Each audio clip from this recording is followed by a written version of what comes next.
Hello everyone, how are you? Welcome back to my channel. Сәлеметсіздер ме достар, қалдарыңыз қалай? Ағылшын бастауыш сынып атты каналыма қош келдіңіздер. Are you ready? Let's go. Алдыңғы сабақта H әріпін өткен болатынбыз.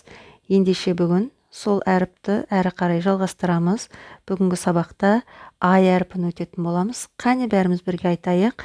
A, B, C, D, E, F, G, H, I. Бұл I әрпінің үлкен әрпі, яғни бас әрпі, және екінші тұрған әріп I әрпінің кіші әрпі. I is an important letter. The reason of its importance that I is a vowel. I әрпі өте маңызды әріп. Оның маңыздылығының себебі неде? Оның маңыздылығының себебі I әрпінің дауысты әріп болғандығында. Яғни ағылшын тілінде дауысты әріптер екі түрлі дыбыс береді, яғни екі түрлі болып оқылады. I әрпі де екі түрлі болып оқылады. Бірінші I болып оқылады, және болып та оқылады. Және бүгінгі сабақта біз I әрпінің болып оқылатын түрін өтеміз. I makes a sound I әрпі болып оқылады. Repeat after me. As an igloo. Igloo дегеніміз қардан жасалған үй. Igloo. Repeat after me.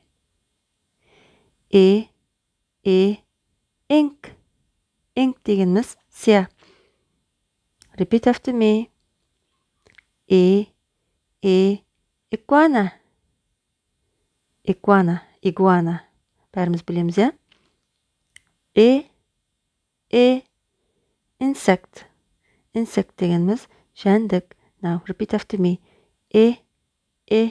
Insect. Inchworm. Inchworm. Okay, great job. Енді достар, осы дыбысына байланысты шағын әңгіме айтқым келіп тұр, мұқият тыңдаңыздар, окей? In the igloo. Igloo дегеніміз жаңа айтты, қардан жасалған үй. Igloo'дың ішінде Easy is drawing. Мына Easy атты қыз сурет салып жатырды. Egg. What's wrong, Easy? Easy egg деп айтты. Egg дегеніміз, яғни олар жиіркенген кезде қолданатын сөз. Мысалы, жиіркенген кезде бір сөз айтамыз ғой. Сіздер қандай сөздер айтасыздар? Мысалы, олар egg деп айтады екен. Egg деді Easy. Не болды, Easy? Oh no, the ink. О, жоқ. Ink дегеніміз сия. Сиям төгіліп қалды дейді. Ink. Okay, next келесі. In the igloo. Igloo'дың ішінде Easy is eating. Easy атты қыз тамақ жеп отырды. Egg деді Easy. What's wrong, Easy? Не болды, Easy? Oh no, an iguana. О, жоқ, iguana деді. Яғни Easy iguanaдан қорқып кеткен екен. Now repeat after me. Iguana. Iguana. Okay, next. In the igloo. Igloo'dың ішінде Easy is sleeping. Easy ұйықтап жатыр. What's wrong, Easy? Не болды, Easy? Oh no, an insect. О, жоқ, жәндік жүр. Яғни жәндік Easy'ді шағып алған екен. Insect. Repeat after me. Insect. Okay, great job. Окей, оқушылар. Дыбысынан келетін басқа да сөздер бар. Қане қарайық. Intelligent. Ақылды. Қайталаңыздар. Interesting. Қызықты. Interesting. And you are, my friends, very interesting and intelligent like this kids. Және достар, сіздер мына балалар секілді өте қызықты және ақылдысыздар. Окей, енді оқушылар сіздерге жұмбақ жасырайын, жарай ма? What am I? Мен немін? I have lots of legs. Менің бірнеше аяқтарым бар. I like, мен ұнатамын, to eat, жегенді, не жегенді? Leaves, жапырақтар жегенді ұнатамын. One day, бір күні. I will turn, мен айналып кетемін. Неге айналып кетемін? Into a butterfly, көбелекке айналып кетемін. Оқушылар, бұл не? Ол әрине inchworm, құрт. Okay, next. I'm small, мен кішкентаймын. I can be scary, мен қорқынышты бола аламын. I have 8 legs, неше аяқтарым бар? 8. 8 аяқтарым бар. I spin a web, мен тоқимын. Тор тоқимын. Бұл не? Of course, it's a spider. Өрмекші. Okay, next. I'm beautiful. Мен әдемімін. I have 6 legs. Менің неше аяқтарым бар? 6 аяқтарым бар. I can fly. Мен ұша аламын. I eat honey. Мен бал жеймін. Бұл не? Алдыңғы сабақта өттік.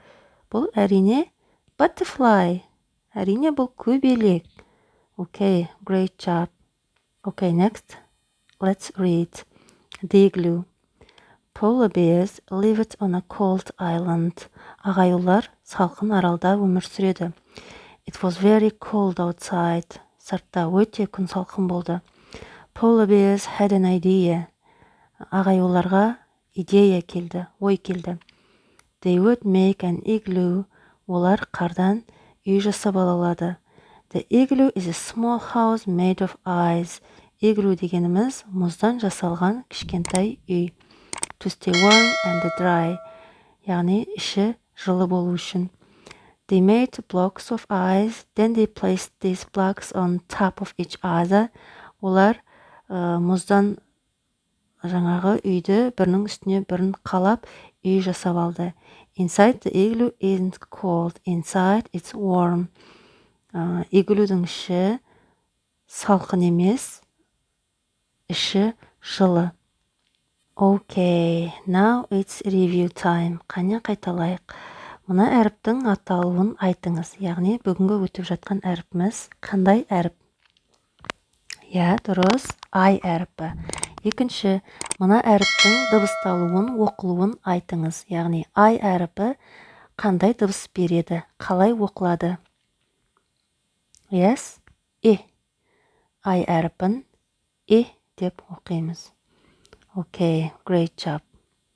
I әріпі басқа да дыбыс береді, яғни I әріпінің басқа да оқылу түрі бар, бірақ біз оны алдағы сабақта өтетін боламыз, Алла қаласа. Сонымен үй тапсырмасына ала қойыңыздар, үй тапсырмасына I әріпі болып дыбысталады, оқылады деп жазып алыңыздар, және бүгінгі өтілген жаңа сөздіктерді жаттап жүріңіздер, оқушылар. Окей, сонымен бүгінгі сабақта I әріпін менімен бірге үйренгендеріңізге рахмет. Келесі сабақты жіберіп алмаңыздар, мұқият көріңіздер. Және келесі сабақта J әріпін өтетін боламыз. Окей, бай. Коммент жазып, лайк қалдыруды ұмытпаңыздар.